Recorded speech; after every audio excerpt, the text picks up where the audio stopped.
सल्तनत उस्मानिया और मुग़ल सल्तनत तारीख़ इंसानियत की दो इतनी बड़ी हुकूमतें जिनके रुतबों को बताने के लिए उनकी सरहदें ही काफ़ी हैं। दोस्तों, एक तरफ सल्तनत उस्मानिया की सरहदें यूरोप से लेकर एशिया और एशिया से लेकर अफ्रीका तक लगभग 50 लाख वर्ग किलोमीटर में फैली हुई थी, तो दूसरी तरफ मुग़लों ने हिंदुस्तान जैसे बड़े हिस्से पर हुकूमत की। लेकिन दोस्तों, इन दोनों सल्तनतों में हैरत की बात तो ये थी कि दोनों सल्तनत एक वक्त में ही रहीं और दोनों को ही इस दौर में सुपर पावर का पल्ला हासिल था।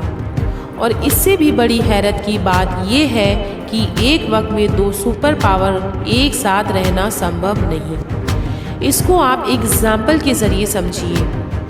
19वीं सदी की शुरुआत में दुनिया का super power the great Britain को माना जाता था, लेकिन फर्स्ट वर्ल्ड वॉर और सेकेंड वर्ल्ड वॉर के बाद ये रूप बदल गई और दुनिया को अमेरिका के रूप में एक नया सुपर पावर देश देखने को मिला।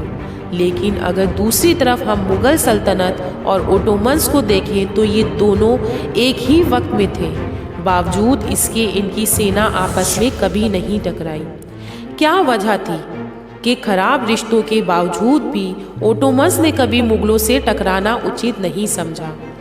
अपनी इस वीडियो में हम आपको ये सब सारी बातें बताएंगे और साथ में ये भी बताएंगे कि क्यों मुग़ल सल्तनत और उस्मानिया सल्तनत में कभी नहीं बनी। तो दोस्तों, इसको समझने के लिए आपको 15वीं सदी में जाना पड़ेगा। दरअसल इन दोनों की नाराज़गी की शुरुआत वहीं से हुई थी।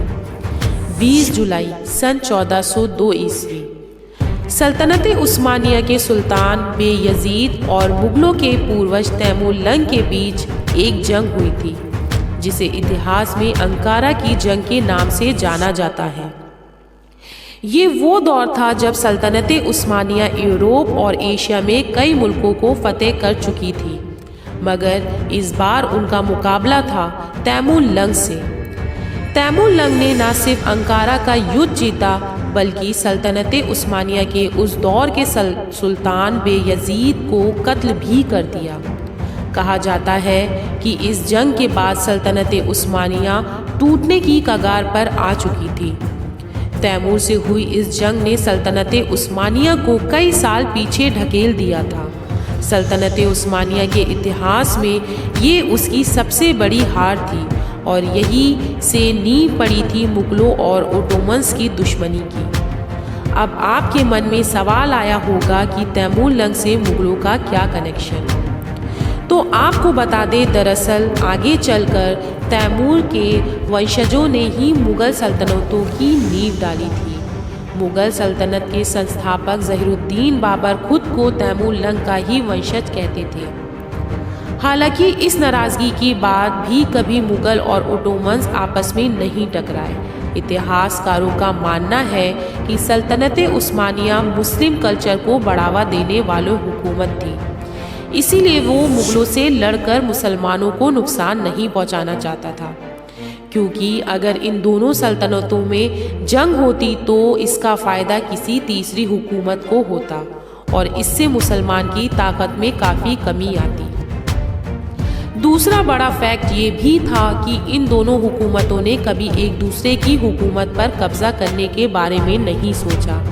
जहां एक तरफ सल्तनत उस्मानिया यूरोप के हिस्सों में अपनी हुकूमत का विस्तार कर रही थी, वहीं दूसरी तरफ मुग़ल सल्तनत एशिया में अपनी ताकत को बढ़ा रही थी। हालांकि मुग़ल और ओटोमन्स को लेकर इतिहासकारों में हमेशा मतभेद रहे।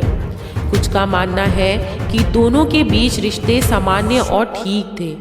दोनों हुकूमतों के बीच हथियारों का काफ़ी व्यापार होता था, जबकि वही दूसरी तरफ कुछ इतिहासकार इस व्यापार को मात्र एक दिखावे के तौर पर मानते हैं। उनका मानना है कि अंकारा की जंग के बाद दोनों हुकूमतों में हमेशा अनबन ही रही और दोनों के रिश्ते कभी सामान्य नहीं हुए।